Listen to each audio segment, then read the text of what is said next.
நிறைய பேர் கேரளா லாட்டரி ஒரு கேம்லிங் அப்படின்னு சொல்லிட்டு இருக்காங்க. அதோட உண்மைத்தன்மையை பத்தி பார்க்க போறோம். வாங்க வீடியோக்குள்ள போலாம். கேம்லிங்னா என்னங்க? சீட்டாட்டம், கேசினோ அந்த மாதிரியான சூதாட்டங்கள் தான் கேம்லிங் அப்படின்னு சொல்லுவாங்க.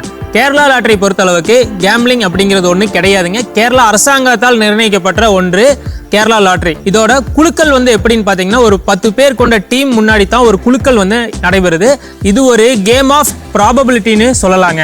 இதுல எங்கீங்க கேம்லிங் இருக்கு? இப்போ நீங்க பார்த்துட்டு இருக்கிறதாங்க கேரளா லாட்டரி குழுக்கள் நடக்கும் முறைங்க.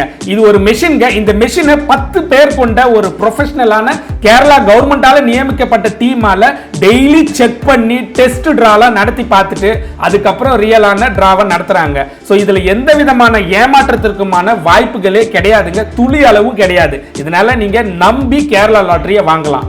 மேலும் இந்த லாட்டரி எப்படி வாங்குறது, பரிசு விழுந்தா நம்ம எப்படி கிளைம் பண்றது, இந்த மாதிரி நிறைய டவுட் உங்களுக்கு இருக்கலாங்க.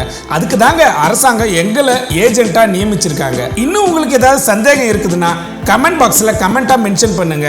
வாட்ஸ்அப் மூலியமாவும் எங்களை நேரடியாகவும் நீங்க தொடர்பு கொள்ள முடியுங்க. உங்களுக்கு சேவை அளிக்க நாங்க தயாரா இருக்கிறோங்க. இன்னும் கேரளா லாட்டரி பத்தின நிறைய தகவல்களை தெரிஞ்சுக்க எங்களுடைய யூடியூப் சேனலை சப்ஸ்கிரைப் பண்ணிக்கோங்க, லைக் பண்ணுங்க, கமெண்ட் பண்ணுங்க, உங்களுடைய நண்பர்களுக்கு எங்க வீடியோவை ஷேர் பண்ணுங்க. நன்றி, வணக்கம்.